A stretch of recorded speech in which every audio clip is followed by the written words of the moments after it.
In a world full of boring stories, bad videos, and marketing misinformation, one very tall man with a weird last name will use his microphone. Is this thing on? Use his video marketing knowledge. It's the red button, right? And use his friends. Please be on the show. To change that. You are listening to the Garlic Marketing Show with Ian. What? No, that's how you pronounce it. Well, if you say so, your host, Ian Garlic.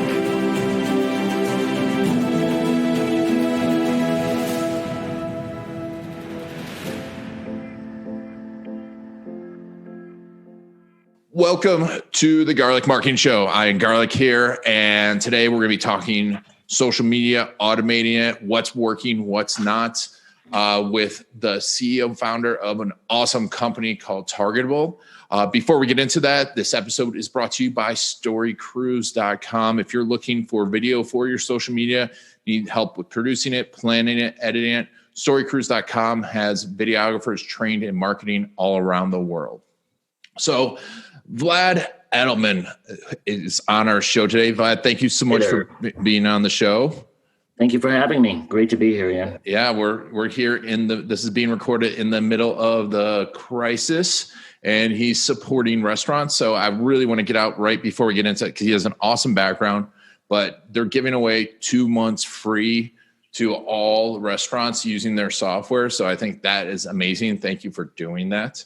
No problem. It's all businesses, Ian. We primarily focus on restaurants today, but any retail business could use the platform.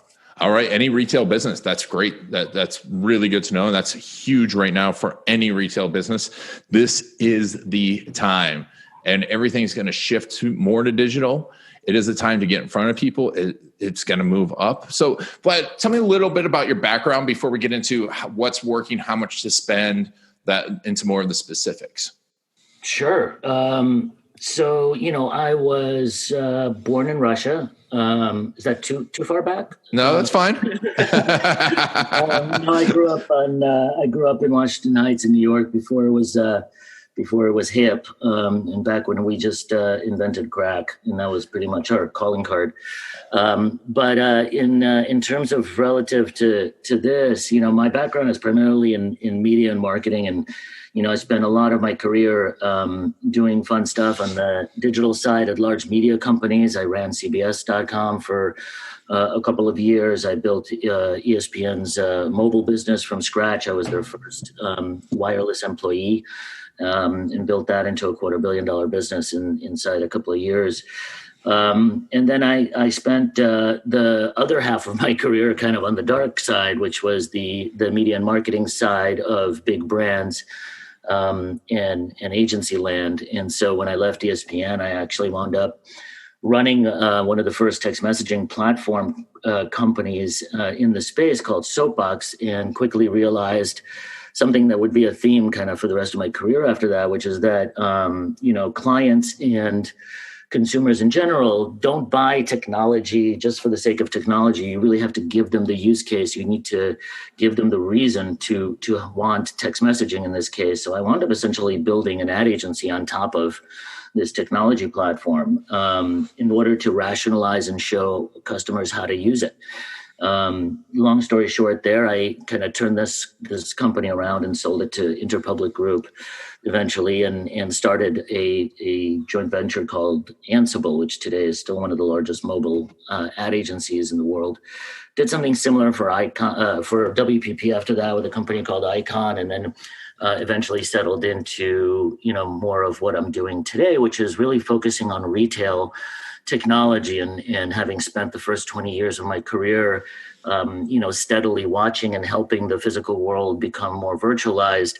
I'm now sitting on the other side of it and trying to figure out, okay, how do we bring the physical world, or how do we bring the virtual world into the existing physical world more effectively? And so, I'll get more into what Targetable is, but my last 10 years were spent doing things like developing tableside ordering tablets for the restaurant industry when I was at BuzzTime, deploying 60,000 of those units, and spending ungodly amounts of hours in kitchens and dining rooms and bars and everything else, trying to figure out, holy crap, how am I going to run cable, or how am I going to put a complex and sensitive piece of technology into this wet, ranch sauced, beer laden, place that it really is.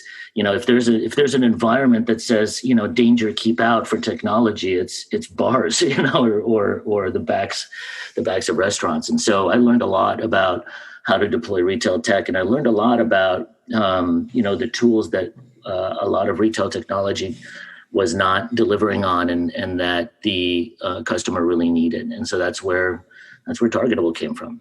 Awesome. And briefly describe how the platform works. So, the platform is pretty unique in that it benefits from the fact that we worked as a product development agency for the first 4 years of our life, which was a pretty unique way to get into being a SaaS platform company, which, this is my fourth startup. And what I tried to do is, at the very least, just not make the same exact mistakes I've made in others, try to make new mistakes. And in doing that, I decided that early on I wasn't going to take investment dollars and go off into a garage somewhere, and then, yank a sheet off my carboat plane and watch everybody's face fall because I didn't listen to the market and didn't take the time to really figure out what the use case was. And so what I decided is, hey, I'm just going to start building solutions. I'm going to try to force myself to build the kind of things that customers are buying, because that's the only way that I would eat. And so, I grew this company organically for the first 4 years of its life, from 0 to 2 million in billings, just going around and helping big retail companies like Buffalo Wild Wings, like Westfield Malls, like MGM Resorts, Skechers Shoes, all of these companies, just trying to help them solve the most vexing and the most immediate problems they were having. And, the thing that kept resurfacing was, this inability of large distributed chains or physical stores in general, their inability to be able to use real-time data and the data that helps inform, marketing about who they are because of their physical location, and how highly relevant that is to be doing effective marketing. None of the tools developed for the digital ecosystem or for digital and mobile and e-commerce businesses, none of those tools are really designed with that in mind. And, that is probably the single most important component of marketing a physical business, is the fact that it is in the physical world, the fact that it has hours that it's open and days of the week where it's relevant, and all these things around it, and weather and traffic and houses of worship and stadiums and people driving by, and all these things are incredibly relevant. And yet there's no tool out there that helps contextualize advertising with that data in mind. And so, having solved that with lots of different tactics for our customers for 4 years, we stopped at the end of 2018, beginning of 2019, and decided, you know what? We've built a successful agency, but that's not what we set out to do. We set out to build a SaaS platform. So why don't we take all this intelligence, look at the thousands of campaigns that we've run, see what worked, see how our customers used it, and why don't we try to build a platform that does what our agency does in a much bigger, much more automated way. And so what Targetable is, by the end of the spiel here, and what we launched last November, is a completely virtualized ad agency. The platform, within 90 seconds of engaging with a customer and getting your Facebook credentials, it's built out a rich data profile that includes every shred of digital information about you from the digital ecosystem that it's collated. It includes all the data that's relevant to you because of your location, so weather feeds and traffic feeds and demographics, psychographics, all that stuff. And it is already within 90 seconds creating fully formatted ads for Facebook and Instagram that are ready to be published straight out of the platform, that are ready to be optimized, and that have all of the benefit of that data already infused into the ad, and part of the creative and part of the media buying strategy that the system generates. And so that's Targetable. Nice. And, we talked about it beforehand, but a lot of people focus and think that ads don't work, or that they shouldn't be spending money on digital advertising. It should just be organic Facebook posts and organic. Ads don't work. That's why there's so many of them. Yeah, I know. And I agree with you completely. I think one of the biggest mistakes, I come out of an SEO background, and, it was just completely focusing on SEO and not using ads to harness it and to work with it. Why is it so important that retail restaurants be doing actual digital advertising? Well, it's the famous kind of, John Wanamaker quote, right? I know half my ads don't work. I just don't know which half, right? Yeah. The problem with advertising is twofold. One is there's a little bit of a black magic around it. And so, while most people don't look at, what a doctor does or what a lawyer does or what any specialist does and say, yeah, I could do that with absolutely zero education and understanding or knowledge about it, I'm pretty sure I could just go out there and start doing that at a pretty high quality level.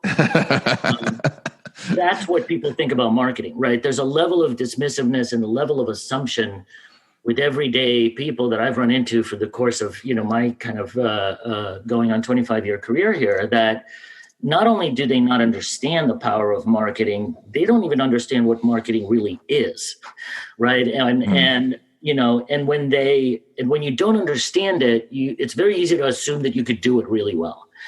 And what the problem is that the industry really hasn't helped, which is that, while there is no assumption on the part of the ecosystem that if you own a pizzeria in the corner of a Chicago street, that you should also know how to code your own websites and be able to launch your own e-commerce sites. There is this assumption that you should be able to sit down and with pretty quick, with a pretty short educational curve, be able to use Facebook's ad management platform or Google's AdWords system and buy your own digital ads. Why? Right? It's a very complex thing to do. It is very difficult to do well. And the reality, though, is that when it works like busters. Sorry.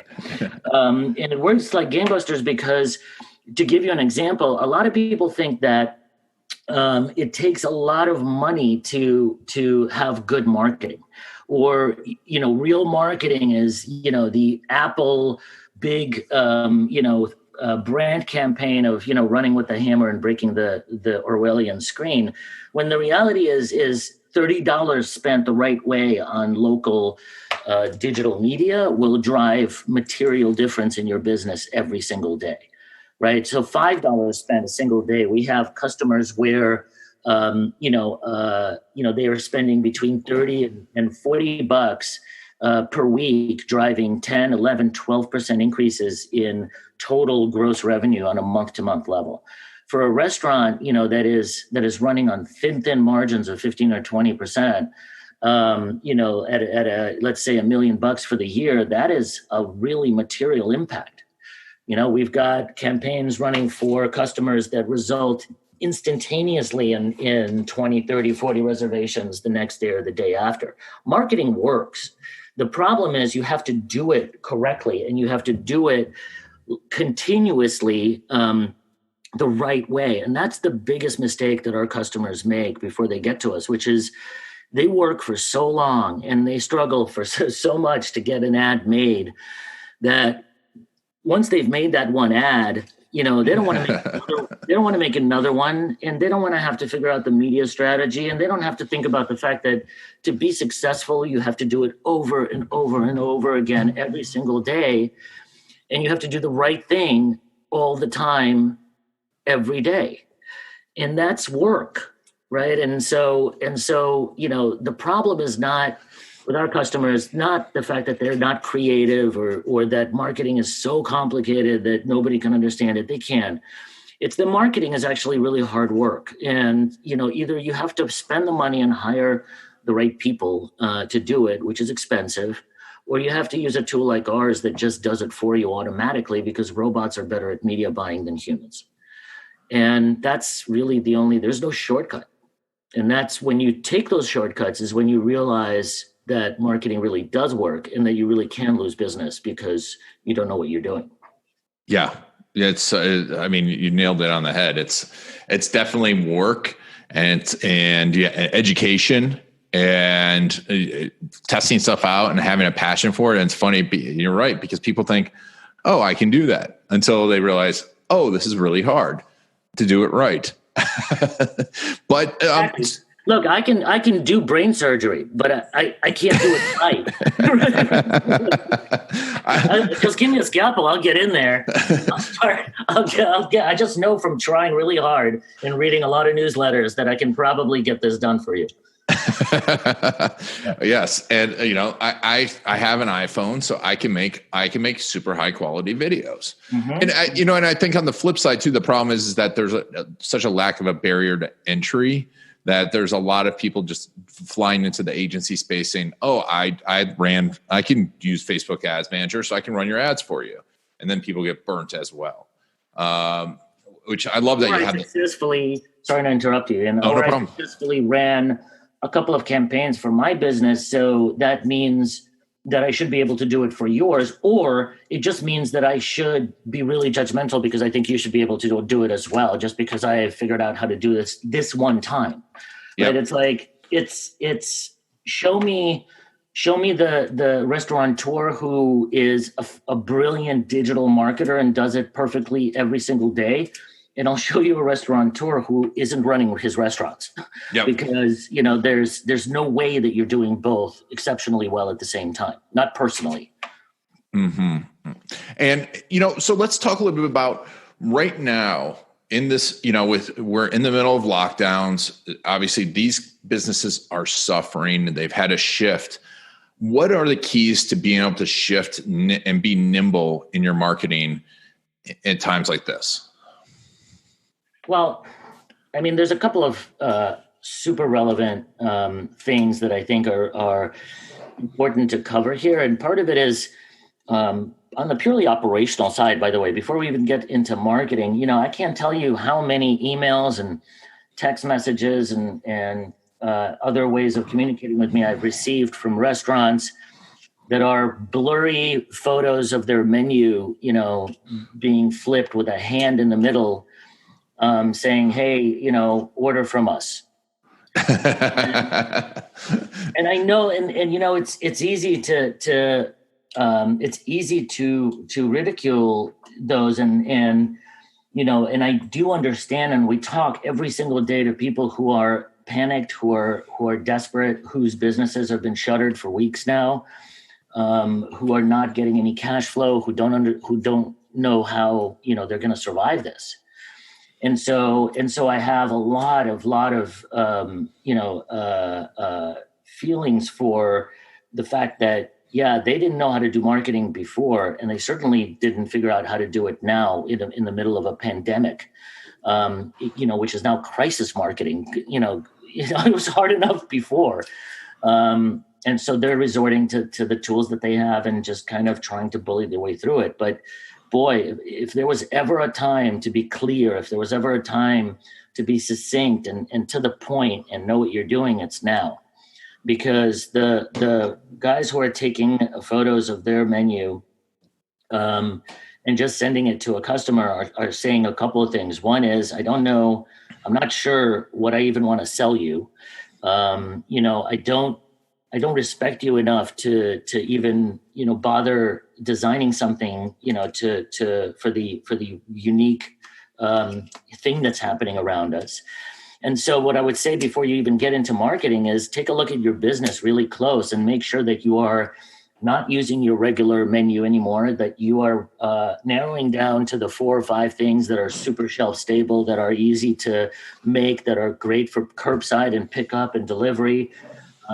Make a really simple to go menu that you can distribute in digital formats and that's easy for people to read and legible. Make sure it's on every single piece of your digital ecosystem. And by the way, if you've been kicking the can on your digital persona stuff, if you've been kicking the can on Google for Business and your Map ID page and your Facebook presence and everything else that you've kind of left to be kind of so okay because you didn't really think anybody was looking, like this is the end of that, right? So because everybody's looking. The only place where people are finding you right now is online. We're not finding you on billboards because none of us are driving. We're sitting in our cooped up houses with our kids. Not that I'm complaining. I love them. But there's a thing is too much love. So fix all of that stuff, and it doesn't take a lot. It doesn't take a lot to go and make sure that the right information is in Google My Business, and not the address to some warehouse that sells mannequins instead of your place. And so that's first. The second piece is clarity and simplicity. Again, are going to be really critical. And consistency and frequency are what you're going to be looking for. So don't overbuy the geographic area. Just because you're going to find an audience that you think is going to love your restaurant or your product or anything that you're talking about for retail, the fact that they're 70 miles away, that should immediately discount them as somebody that you're going to be sending advertising to, because they're never going to drive all the way to your restaurant to pick up any food, right? And that's a really simplistic thing, but it's a mistake that a lot of our customers make, where they look for lookalike audiences and things like that, and then they find them so far away and they still buy them. And we ask them, well, why did you buy this? This is just a waste of money, but they're perfect for us. That phrase, "they're perfect for us," is the bane of bane of our existence, because perfect doesn't mean that they're actually your customer. It just means that they meet the criteria. But if they don't meet the simple criteria of geographic reach, then it doesn't matter how many other criteria they meet, because they're not going to come to your place.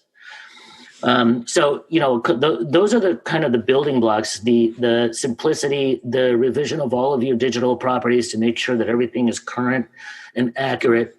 And then, what's interesting is somebody put it, actually, this isn't my phrase, so I won't take credit for it, but one restaurateur put it to me this way, which is, the price of risk has never been cheaper. So if you have put off, using DoorDash and Uber Eats and everything else because they're expensive and they take a big chunk out of your revenue and all this other stuff, well, guess what? Most of them are zero rating their delivery charges right now. They're all competing for your business. They're all on fire in terms of the amount of business they're doing because everybody's ordering. Experiment now.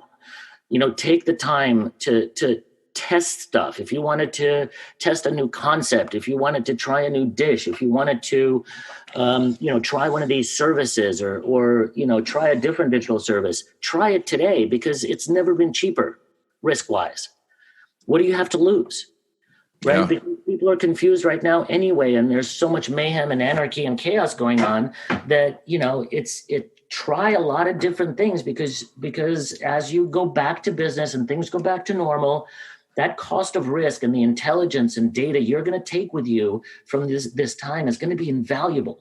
And it can either be stuff that expires the moment you do it, or it could be lessons and data that you can then use for years to come. Yes. And so let's talk about years to come, because 25 years of experience, and I'm assuming from the timeline that you were in New York City during September 11th, what do you see coming out on the other side of this? Because I think we're in the middle of a monumental shift, and you have to kind of take some bets right now. What would you be betting on how things are going to shift, and what people should be doing right now to set up for the next stage? Yeah. So, unfortunately, I actually watched the towers fall. And that was quite a and, but it's interesting because, during that time, I remember quite clearly that in the days after, we were told to go out and to spend and not to let, the terrorists and not to let terror win. That's not what is being said today.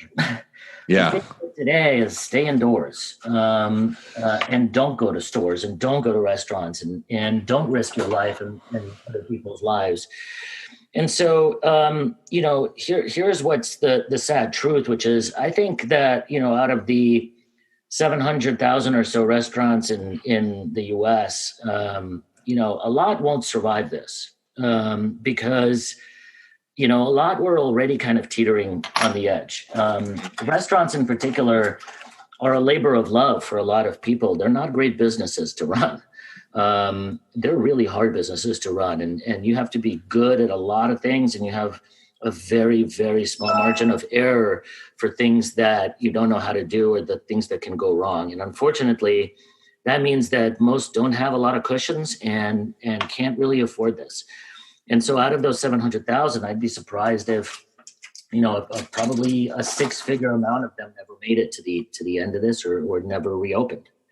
Mm-hmm. But I think that the ones that will reopen and the ones that will make it are going to be a new breed. They're going to be more nimble, going to be much faster reacting, and they're going to be much more flexible. I think these are the things that are going to, I don't think that this whole thing is, this whole crisis is creating any new trends as much as it's accelerating tremendously trends that are already underway. Things like ghost restaurants and ghost kitchens, things like fully virtualized, the delivery services and multi-pronged delivery services, things that have been obviously the future, but have been slow to grow because of adoption or because of the kind of entrenched models. That's all been blown up. And so the companies and the types of businesses that are going to survive this and that are going to thrive are going to be really fascinating, because I think they're the ones that are going to embrace technology, that are going to embrace flexibility and operating model flexibility. They'll be able to deliver your food as easily as serve it to you on a table, as easily as let you pick it up. And it's never going to be different quality, and it's never going to be more or less expensive. It's always going to be, consistent and excellent. They're going to figure out, how to manage their staff in a way that's much more economical, because I think that's something that's been really, shed light on, which is how insane the staffing model of restaurants really is, and how expensive it is, and how, rigid it is. So, that's really it. I think that restaurants, like a lot of businesses, are going to come out stronger for this. Yeah. And the ones that survive will. Absolutely. Yeah. And and you're so right. Everything, it's one of those things I was looking at. I'm like, can there be another pub, right? Or another brewery? And, they're just popping up all over the place. I'm like, something's going to happen because there's just too many of them. But it's almost like I keep saying, like, this is a great time to really understand what consumer packaged goods nobody really wants, right? Because you only have to go to a grocery store to see that, like, cream of bacon broccoli soup that's like the only thing that's left on the shelf because everybody was hoarding, like, the chicken noodle stuff. Like, it's really hard to hide now if you're a crappy product, because you go into a store and it's like, oh, look, it's I don't know, it's polyester scented toilet paper. It's still here. And everything else is sold out. It's funny you say that. I was in North Carolina in the mountains when everything started to happen. And, we went to the grocery store, and we're like, well, let's stock up and be careful. And I walked through. The only things that the store was out of was toilet paper, obviously, ground beef, and Vienna sausages. And I'm like, that's really very interesting. There was a run on Vienna sausages. I don't see a problem with that. Do you see a problem with that? Do you have a problem with Vienna sausages, Ian? I don't have a problem with it. I have a problem with people who have a problem with Vienna sausages. I have a problem that was where everyone went was. I guess. I got to be honest with you. If you're going to be stocking up on Vienna sausages, you might as well be stocking up on toilet paper. I was saying, go together. I was thinking the exact same thing. I'm like, well, then, yeah. So, this is great information. If you were to tell someone right now, sign up for it. What would be the thing you do right now? And what would be the one thing that restaurants would do and retail establishments would do to prepare for the next 6 months? Well, man. So many things. Look, one of the most common mistakes that we see is not just, as I was saying earlier, the absolute amount of money that is being spent on marketing, but it's also the frequency and the consistency with which it's being spent. Marketing is not about that big one-time, Super Bowl ad that's going to land you all the business. That's 1% of the marketing world. That's 1% of the budgets that are spent. Literally, like, I'm not even exaggerating. That is like 1%. The rest is the day in and day out, bringing home the bacon advertising that's transactional, that's digital, that's 2 for 1, kids eat free, family night. It's the everyday marketing that permeates the entire marketing ecosphere. And it's what consumers actually respond to. And by the way, they do respond to it, or we wouldn't still be advertising $2.99 instead of $3. Every time somebody looks at that and says, man, does that still even work? Like, does everybody think we're that stupid? Yes, we're that stupid. Yes, it does work. And you'll see studies after studies of people consistently hitting the $2.99 button instead of the $3 button because of the perceived value, because of the perceived savings. And because if you think that you are too smart for advertising, the reality is marketing's not too smart for you. You're just not realizing you're being marketed to. Yep. And so, the reality is our customers don't spend enough money. And when they do spend enough money, they don't do it consistently enough. And so what they should really be doing is looking at their business, looking at the top line of their business, and thinking that the rule of thumb is really, you should be spending at least 3% of your top line revenue on advertising and marketing to begin with, particularly transactional. And you should be spending at least half of that, 1.5%, on digital local marketing. And so if you look at those numbers and take into account a business that's, let's say, making $1 million a year, just for the sake of round numbers, what does that average out to? It averages out just to about $1,000 a month in digital advertising. Now, if I asked you how many businesses you knew that consistently spent $1,000 a month on digital advertising, month in and month out of $10 million businesses, how many do you think would say, yes, they do that? 20%. Barely, right? And the reality is that's the bare minimum. Successful customers that we have and successful businesses spend closer to 5% and closer to 2.5% on the digital side. It's not a lot. It's not a lot to ask $1 million a year business operating at 20-25% net margins to spend 1.5% of their overall budget on digital advertising. Mm-hmm. Some of the most trackable, some of the easiest to attribute marketing on the planet. And so, the ones who are going to succeed are the ones who are fully going to understand that, that marketing is not a parlor trick and it's not a surprise, ta-da, and it's not a reveal. It's a process and it's a expertise and it's a, and it's a craft and it's something that needs to be done consistently and at the right level to produce results. So if you don't spend enough on marketing and you don't do it often enough, don't be surprised that marketing doesn't work for you.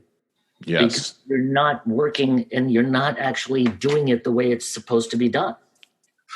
And on a side note too, I think you're dead on, but the time you right now, and probably for the next few months, you're going to get that 5% is going to be the equivalent of spending 20% because people are spending less. And you have more eyes on it than ever before. I mean, it's like our ad costs just went through the floor and the results went through the roof. Now, are we getting as high a conversion on the back end? No, but we're acquiring potential customers at 1/10 of the cost that we were prior to this. So it's funny, I've been talking about this because it's like investing in the stock market. People are all looking at the stock market like, when should I buy? I'm like, you should be investing your money in your business. Right now, by the way, if you really want to, you have to buy when it's probably least comfortable to buy because that's people don't understand. Like nothing comes free. Like nothing is. You're either paying in risk, or you're paying in anxiety, or you're paying in dollars. But you're always paying. And so if you want to win, then you're gonna have to do one of those things. And if you want to buy cheap and win on the stock market, well, buddy, today is the day because the market is going absolutely bananas up and down. So grab one of those down cycles and buy away, but know that there's risk involved because the whole earth might, succumb to a pandemic in the next month. But then who cares? Because the market is going to be the last thing you're going to be worried about. No, but to get back to your point, I mean, when I said that risk has never been cheaper, that's true. Audience share has never been cheaper either. You're right. I mean, if you want to experiment with messaging, if you want to experiment with a new format, if you want to experiment with a new giveaway, with loyalty, with registering people, grab them now because they are so affordable. Yes. And that is not something that's going to happen again anytime soon. I have never seen the kinds of rates that we're seeing right now. Yep. To your point. And you know what? When you do it right, we've got customers, we're growing at 4x, 5x our typical growth from before pre-COVID or pre-quarantine because customers are realizing that. Big chains and stuff we work with some of the bigger chains in the restaurant world, whether it's Carl's Jr. or Pyology or Nathan's Famous. And Nathan's is a great example. We just concluded a couple of big pieces of work for them, delivering 10x the reach and quality of audience that they would get on their circulars or traditional advertising. If you're buying Valpak or you're buying radio or you're buying traditional cardboard media or mailers, please stop. Please. You're just flushing money down the toilet. Nobody reacts to Valpak. Nobody reacts to traditional cardboard media anymore. And so take every single dollar that you're flushing down the toilet there and put it into Facebook, put it into Instagram, put it into Google, put it somewhere where it's actually going to do some work and some good. Where you're going to be investing in your own brand's future as opposed to just, shotgunning money across a whole bunch of different media, hoping something sticks. Yes. Such good advice. Sorry, I'm not usually this strident, but it's hard to watch people, just really just waste money. Like it's hard. For me, it's harder to see them waste opportunity. I'm like, everyone's freaking out and I'm so excited for businesses. I'm like, you have such an opportunity because when there's shifts is the biggest opportunity and you'll never see it again. Never see it again. And virtual it's going to go through the roof.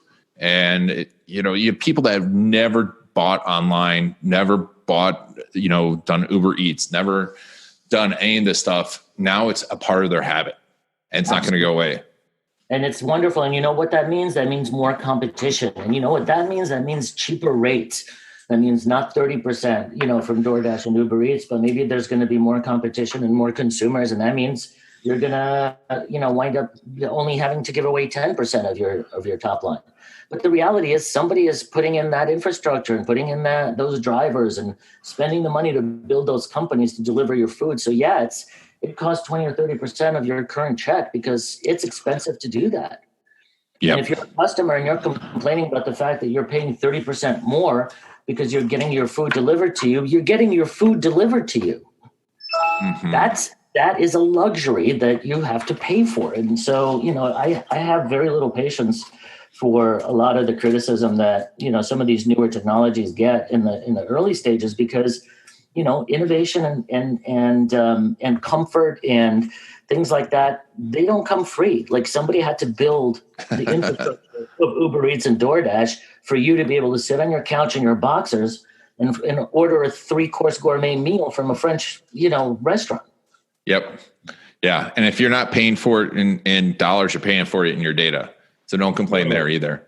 That's my second gripe is everybody who complains about Facebook and data. I'm like, last I checked, Facebook was still free. So you think you're paying for that gargantuan infrastructure. You think you're paying for it? No, you're just complaining about it.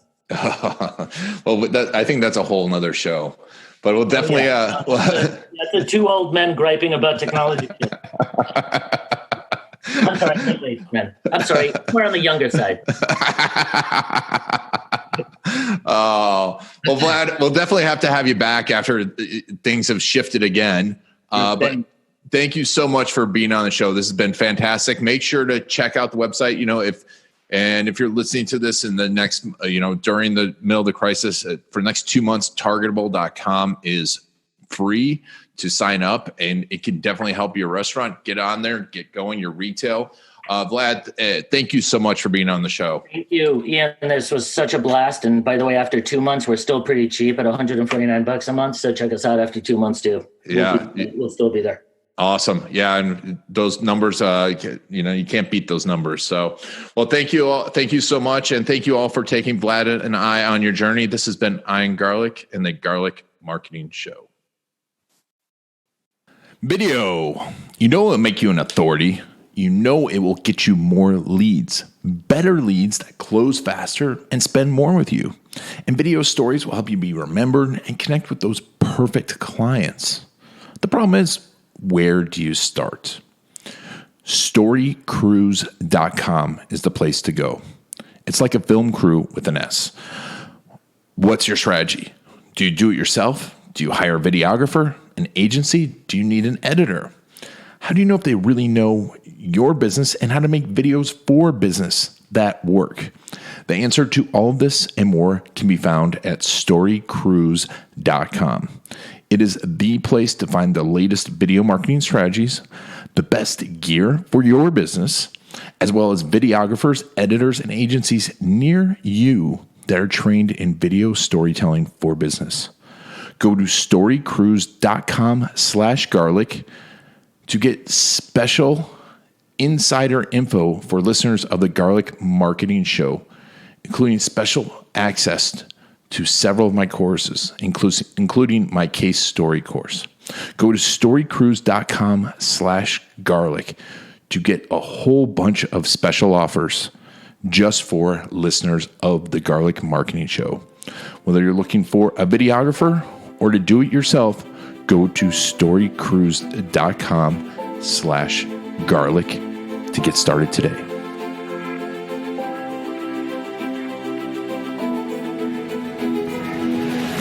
That's it for the Garlic Marketing Show. If you want to get the inside scoop and the latest techniques, make sure to follow Ian Garlic on Facebook.